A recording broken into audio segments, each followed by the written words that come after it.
Have you wondered why sometimes we couldn't get along with somebody? Or why it is challenging to manage interpersonal relationships? This actually have bothered me a lot, and today I would like to share some of my stories regarding how I figured this out. So, 10 years ago, I arrived in Iowa to start my journey as an international student. I arrived 2 weeks before the moving date of my dorm, so I stayed in the temporary housing, literally surrounded by corn, and you won't be surprised if it's called the middle of nowhere. You know, I have to take a long bus in order to visit our campus. And there was one day at the international office, the front desk told me that if I wish, tomorrow somebody could give me a ride for the orientation. I'm up for that. So the next day, a young lady drove all the way to where I stayed, middle of nowhere, and gave me a ride to the school. Her name is Elena. I asked her if she was part of the international office, and she said no.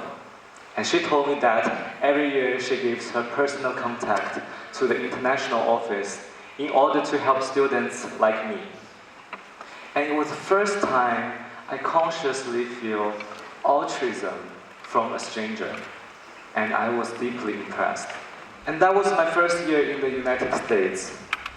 So quickly, Thanksgiving came, but I had nowhere to go. So the night before, I received a call from Elena. She asked me if I would like to join a family meal hosted by one of her friends. And on the other day, a dude I have never met drove 2 hours to pick me up. I was treated as part of the family. We had dinner together. And on the second day, we visited his grandmother. And there, I was treated like a grandchild of her own. We played board games, we cooked lunch together, and we got food coma together. The things I only do with my parents, grandparents, family during the holidays. And what a wonderful experience on the other side of the earth. And when I reflect on this experience, I was so excited, I was so grateful for what happened, especially in the very first year in a brand new environment.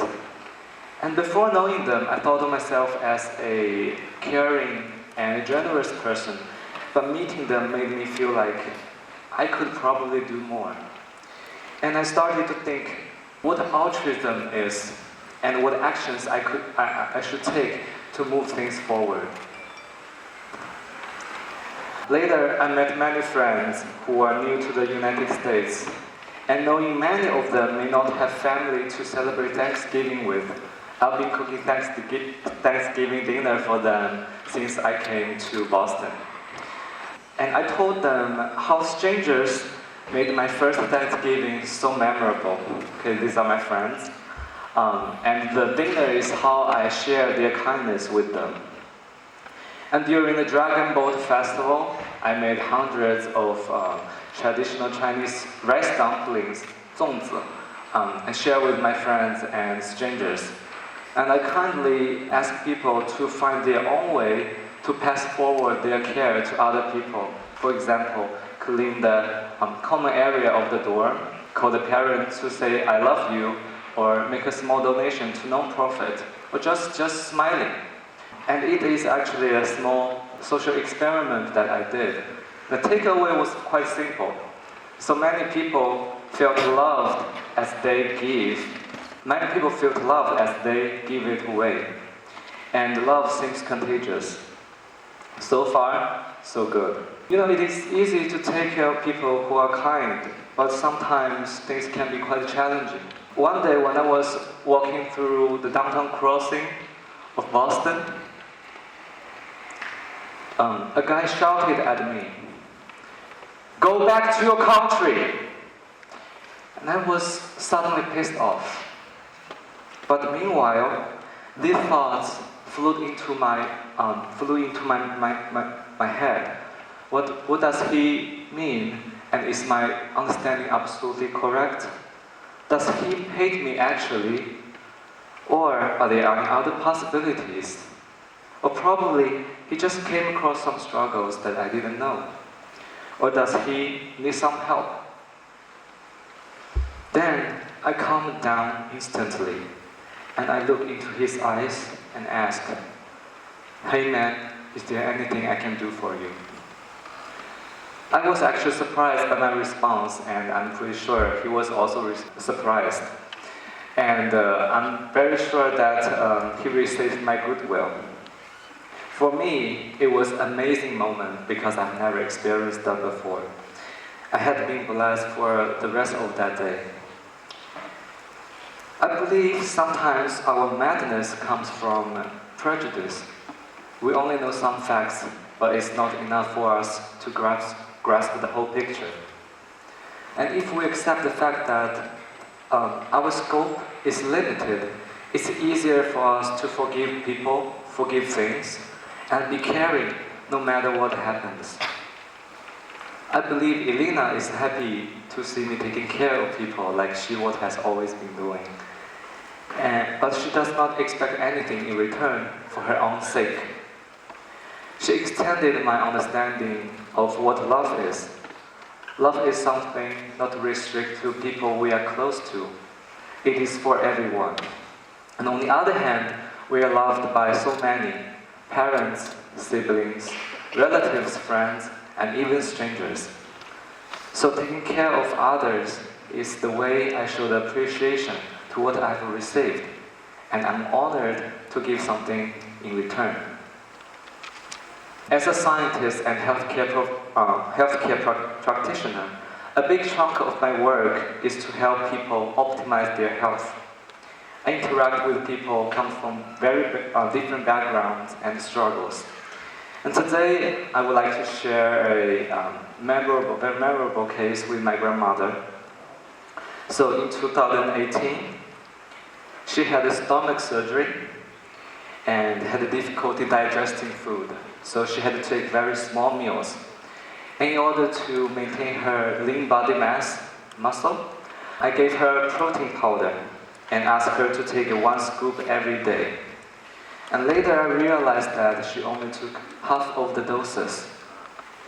So I asked her if she liked the flavor, and the answer was yes. So I guess there must be some unspoken needs. What I did was to reposition my role from a healthcare provider to her grandson. We had more conversations. And then she told me that she would like to save some money for me because the protein powder is expensive.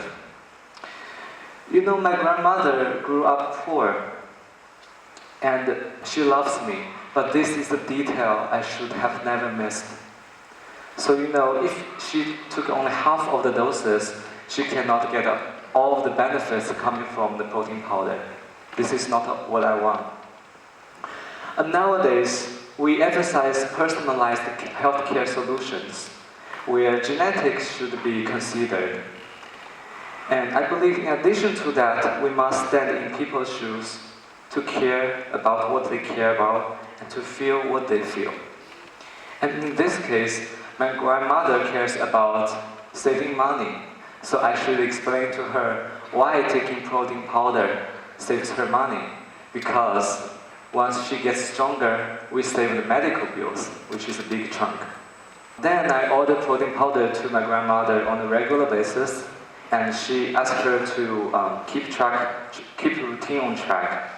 Luckily, she brought into my idea, and this year she had even gained a few pounds. I'm so glad this happened. And from this experience, I learned the importance of paying attention to the unspoken needs. We can only figure them out by sincerely care. And this is also my understanding of what empathy and compassion is. Spending almost 10 years in college and grad schools, I've learned a tremendous amount of health science knowledge, but maybe the science is not readily practical for our daily practice. As President Roosevelt has said, this one missing slide, people don't care about how much you know, until they know how much you care. Building trust and rapport is critical for each single case when we work with human beings. But is there a one-fits-all solution that helps us build this trust? My answer is quite simple. It's to sincerely care for the person in front of us, to treat each child as my child, to treat each peer as my sibling, and to treat every elderly person as my grandparent and parent. I should always ask if my action is stemming from care and love. And remember, we always have the option of being caring, and things can usually become quite simple. In Chinese, we say, 上善若水. The supreme good is like water. Water does not discriminate what it should be flowed to, but fills each tiny gap and embraces all the spaces. It's running in our blood, and it's part of the air that we breathe.